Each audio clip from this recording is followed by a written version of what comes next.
एक समय था जब मुंबई की सड़कों पर एक ऐसा आदमी मर्सिडीज से घूमता था जिसके नाम से शेयर मार्केट हिल जाया करता था। उसका अंदाज, उसकी चाल, उसका कॉन्फिडेंस इतना जबरदस्त था कि लोग उसे शेयर बाजार का बादशाह कहने लगे थे। 1990 के दशक में उसका नाम हर जगह गूंजता था। जी हाँ, हम बात कर रहे हैं हर्षद मेहता की, जिन्हें लोग बिग बुल के नाम से भी जानते हैं।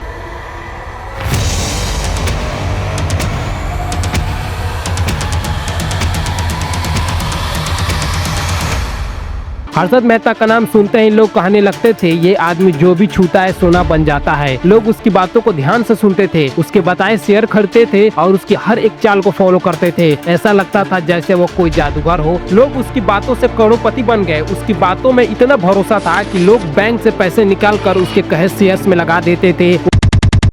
वो जो करता वही ट्रेड बन जाता। मीडिया उसे हीरो मानने लगी थी। लोग उसे भगवान की तरह देखने लगे थे। देखते ही देखते वो करोड़ों में खेलने लगा। महंगी कार, बड़ा घर, चारों तरफ उसका नाम, सब कुछ उसके पास था। लेकिन ये सब जितना तेजी से हुआ उतना ही तेजी से उसका सच भी सामने आया। जिस आदमी को लोग हीरो मानते थे उसी पर घोटाले के आरोप लगने लगे। न्यूज़पेपर्स में हेडलाइन छपने लगी, the biggest stock market scam. Harshad Mehta का जन्म 29 जुलाई 1954 को गुजरात के राजकोट जिले के पनेली मोती गांव में हुआ था। उनका फैमिली गुजराती जैन था। उनके पिता शांतिलाल मेहता एक स्मॉल टेक्सटाइल बिजनेसमैन थे और फैमिली की फाइनेंशियल कंडीशन ऐसी थी कि सुख सुविधाओं की बात तो छोड़िए, बेसिक जरूरतें पूरी करना भी मुश्किल था। हर्षद का बचपन का ज्यादातर समय मुंबई के बोरीवली इलाके में बीता, जहाँ उनका फैमिली एक छोटे से घर में रहता था। बाद में उनके पिता का बिजनेस ठीक से नहीं चल पाया तो फैमिली को छत्तीसगढ़ के रायपुर में शिफ्ट होना पड़ा। रायपुर में हर्षद ने अपने स्कूल की पढ़ाई जनता पब्लिक स्कूल से पूरी की। स्कूल में हर्षद कोई बहुत होशियार छात्र नहीं थे। उनके टीचर्स को लगता था कि वो एक एवरेज स्टूडेंट है जो शायद जिंदगी में कुछ खास नहीं कर पाएगा। लेकिन हर्षद को क्रिकेट का बहुत शौक था। वो घंटों फील्ड में दोस्तों के साथ क्रिकेट खेलता और यही उनकी जिंदगी का सबसे बड़ा एंटरटेनमेंट था। स्कूल की पढ़ाई खत्म करने के बाद हर्षद वापस मुंबई आ गए। यहाँ उन्होंने लाला लाजपत राय कॉलेज में एडमिशन लिया और साल 1976 में बीकॉम की डिग्री हासिल की। लेकिन ग्रेजुएशन के बाद भी उनकी जिंदगी में कोई बड़ा बदलाव नहीं आया। खैर, इंडिया में कितना भी पढ़ लो, जॉब मिलने वाली है नहीं। मैंने इस पर वीडियो बनाया है, लिंक डिस्क्रिप्शन में है, आप जाकर देख सकते हो। अगले कई सालों तक हर्षद ने छोटी मोटी जॉब्स की। कभी वो कपड़े बेचने की दुकान पर काम करते, कभी सीमेंट की फैक्ट्री में क्लर्क की नौकरी करते, तो कभी हीरे छाटने का काम करते। ये वो दौर था जब हर्षद अपनी जिंदगी में कुछ बड़ा करने का सपना देख रहे थे, लेकिन रास्ता बहुत मुश्किल था। उनके दोस्त और परिवार वाले कहते थे कि वो कुछ ज्यादा ही सपने देखता है, लेकिन हर्षद को यकीन था कि वो एक दिन कुछ बड़ा जरूर करेगा।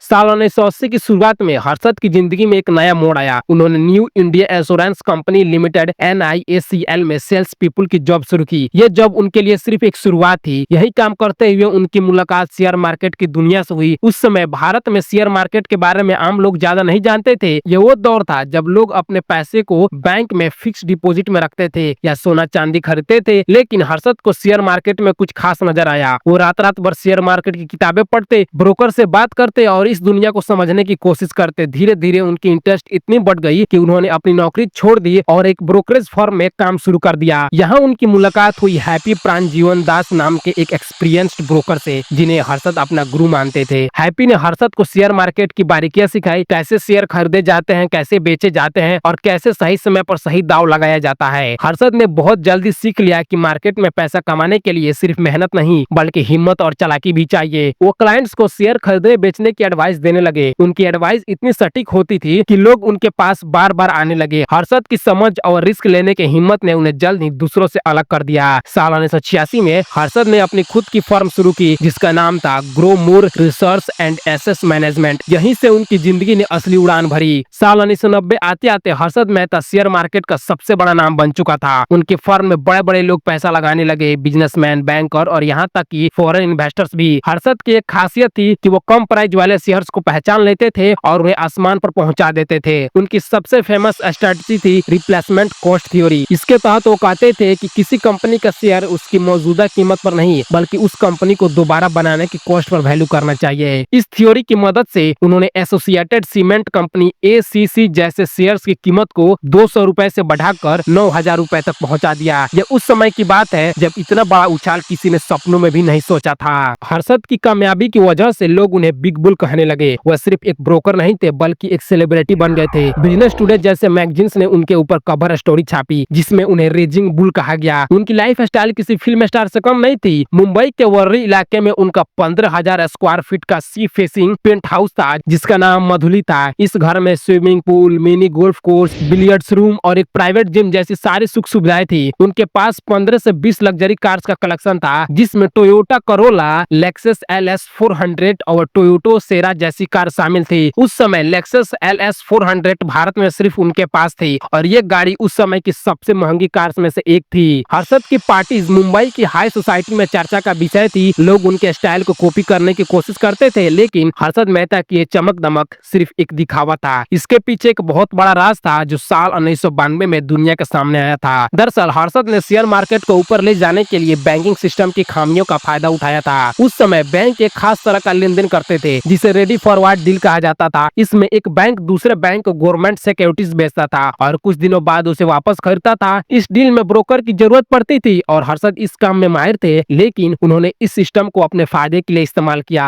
हर्षद ने बैंक से फर्जी बैंक रेसिप्ट्स BR बनाना शुरू कर दिया। ये रेसिप्ट्स दिखाती थी कि सिक्योरिटीज मौजूद है जबकि असल में वो थी नहीं। इन फर्जी रेसिप्ट्स के जरिए वो बैंक से करोड़ों रुपए उधार लेते और उस पैसे को शेयर मार्केट में डाल देते। इससे कुछ खास शेयर्स की प्राइस आसमान छूने लगी जैसे ACC, Apollo tyres, Reliance, Videocon और Tata iron and steel company TISCO जैसे शेयर्स में भारी उछाल आया। हर्षद इस बढ़ी हुई कीमत पर शेयर बेच देते, बैंक्स को पैसा लौटा देते और बाकी का प्रॉफिट अपनी जेब में डाल लेते। इस तरह उन्होंने करीब 4,000 करोड़ रुपए का स्कैम किया जो आज के समय में 24,000 करोड़ से ज्यादा होता है। इस घोटाले की वजह से बॉम्बे स्टॉक एक्सचेंज BSE का सेंसेक्स 1,000 पॉइंट से बढ़कर 4500 पॉइंट तक पहुंच गया। यह उस समय का सबसे बड़ा उछाल था लेकिन ये उछाल नकली था क्योंकि ये असली इन्वेस्टमेंट पर नहीं बल्कि फर्जी पैसों पर आधारित था। जब सच सामने आया तो मार्केट क्रैश हो गया। सेंसेक्स 4500 से गिरकर 2500 पॉइंट तक आ गया। लाखों इन्वेस्टर्स का पैसा डूब गया। छोटे छोटे इन्वेस्टर्स ने अपनी जिंदगी भर की कमाई खो दी और कई लोगों की जिंदगी बर्बाद हो गई। हर्षद का ये खेल ज्यादा दिन तक नहीं चल सका। 23 अप्रैल 1992 को जर्नलिस्ट सुचेता दलाल ने टाइम्स ऑफ इंडिया में एक आर्टिकल छापा जिसमें उन्होंने हर्षद के घोटाले का पर्दाफाश किया। सुचेता को हर्षद की लग्जरी लाइफ स्टाइल पर शक हुआ था। वो सोचने लगी कि एक ब्रोकर इतना पैसा इतनी जल्दी कैसे कमा सकता है। उन्होंने अपनी इन्वेस्टिगेशन शुरू की और पाया कि Harshad state bank of India, SBI और नेशनल हाउसिंग बैंक जैसे बड़े बैंक से फर्जी रेसिप्ट्स के जरिए पैसा निकाल रहे थे। उनके आर्टिकल ने पूरे देश में हंगामा मचा दिया। लोग हैरान थे कि एक अकेला आदमी इतने बड़े सिस्टम को कैसे चकमा दे सकता है। इसके बाद रिजर्व बैंक ऑफ इंडिया ने जानकी रमन कमेटी बनाई जिसने इस घोटाले की इन्वेस्टिगेशन की। कमेटी ने अपनी रिपोर्ट में बताया कि घोटाले की रकम 4,025 करोड़ रुपए थी। यह उस समय की सबसे बड़ी फाइनेंशियल फ्रॉड थी। हर्षद को साल 1992 में अरेस्ट कर लिया गया और उनके खिलाफ 27 क्रिमिनल केसेस दर्ज किए गए। उनकी सारी संपत्ति सीज कर ली गई। उनका वर्ली वाला पेंट हाउस, उनकी लग्जरी कार्स और बैंक अकाउंट सब कुछ गवर्नमेंट ने अपने कब्जे में कर लिया। हर्षद का परिवार भी इस तूफान में फंस गया। उनकी पत्नी ज्योति मेहता और भाई अश्विन मेहता को भी कई कानूनी मुश्किलों का सामना करना पड़ा। जेल में रहते हुए हर्षद ने कई बड़े खुलासे किए। साल 1993 में उन्होंने एक प्रेस कॉन्फ्रेंस में दावा किया कि उन्होंने प्राइम मिनिस्टर नरसिम्हा राव को 1 करोड़ रुपए की रिश्वत दी थी ताकि उनके खिलाफ केस वीक हो जाए। उन्होंने कहा कि ये पैसा एक सूटकेस में भरकर PM के घर पहुंचाया गया था। इस दावे ने पॉलिटिकल हलचल मचा दी। कांग्रेस पार्टी ने इसे पूरी तरह डिसमिस कर दिया और कहा कि हर्षद झूठ बोल रहे हैं। इस दावे का कोई ठोस सबूत नहीं मिला लेकिन हर्षद को फिर से सुर्खियों में ला दिया। कुछ लोग मानते थे कि हर्षद ने यह स्टेटमेंट इसलिए दिया ताकि वो गवर्नमेंट पर प्रेशर बना सके। हर्षद के खिलाफ कई केस चले। 1999 में उन्हें मारुति उद्योग लिमिटेड से जुड़े एक फ्रॉड केस में 5 साल की सजा सुनाई गई। वो ठाणे जेल में अपनी सजा काट रहे थे जब 21 दिसंबर 2001 को अचानक दिल का दौरा पड़ने से उनकी मौत हो गई। वो उस समय सिर्फ 47 साल के थे। उनकी मौत ने कई सवाल खड़े किए। कुछ लोगों का मानना था कि उनकी मौत नेचुरल नहीं थी। वो कहते थे कि हर्षद बहुत सारे बड़े लोगों के राज जानते थे और शायद उनकी मौत में कोई साजिश थी, लेकिन इन बातों का कोई सबूत नहीं मिला और उनकी मौत को आधारिक तौर पर दिल का दौरा माना गया। हर्षद की मौत के बाद उनका परिवार लंबे समय तक कानूनी लड़ाइयों में उलझा रहा। उनकी पत्नी ज्योति मेहता ने 2020 में एक वेबसाइट शुरू की जिसमें उन्होंने दावा किया कि हर्षद को गलत तरीके से फंसाया गया था। उनका कहना था कि हर्षद ने सिर्फ सिस्टम की खामियों का फायदा उठाया, कोई इलीगल काम नहीं किया। ज्योति ने यह भी कहा कि हर्षद की मौत के पीछे साजिश थी और उनकी इन्वेस्टिगेशन पूरी नहीं हो पाई। हर्षद का बड़ा भाई अश्विन मेहता वकील बना और परिवार की कानूनी लड़ाई लड़ा। साल 2018 में अश्विन को कुछ केसों में बरी कर दिया गया लेकिन परिवार को पूरी तरह राहत नहीं मिली। हर्षद का इकलौता बेटा अतुल मेहता, जिसे अतुल मेहता भी कहा जाता है, उन्होंने अपने पिता की कंट्रोवर्शियल लेजेसी से अलग अपनी राह बनाई। उसने बिजनेस में कदम रखा और साल 2018 में एक टेक्सटाइल कंपनी में बड़ी हिस्सेदारी खरीदी। अतुल अपनी जिंदगी को बहुत प्राइवेट रखता है और पब्लिक लाइफ से दूर रहता है। वो अपने पिता के घोटाले से जुड़े सवालों से बचता है और अपनी मेहनत से अपनी पहचान बनाना चाहता है। हर्षद मेहता का घोटाला भारत के फाइनेंशियल हिस्ट्री में एक बहुत बड़ा मोड़ था। इसने बैंकिंग और शेयर मार्केट में कई खामियों को उजागर किया। उस समय तक SEBI securities and exchange board of India के पास ज्यादा अधिकार नहीं थे और बैंकिंग सिस्टम में कई कमियां थी। इस घोटाले के बाद सेबी को और पावर दी गई, नए रूल बनाए गए ताकि फर्जी रिसीप्ट्स और रेडी फॉरवर्ड डील जैसे लेन देन को रोका जा सके। आज का शेयर मार्केट बहुत हद तक हर्षद मेहता के घोटाले की वजह से ज्यादा ट्रांसपेरेंट और सिक्योर है। हर्षद की कहानी आज भी लोगों को अट्रैक्ट करती है। उनकी जिंदगी पर 2020 में एक वेब सीरीज बनी scam 1992 the Harshad Mehta story, जिसमें प्रतीक गांधी ने हर्षद का रोल निभाया। ये सीरीज सोनी लिव पर रिलीज हुई और बहुत हिट रही। IMDb पर इसे दुनिया की सबसे ज्यादा रेटिंग वाली सीरीज में से एक माना गया।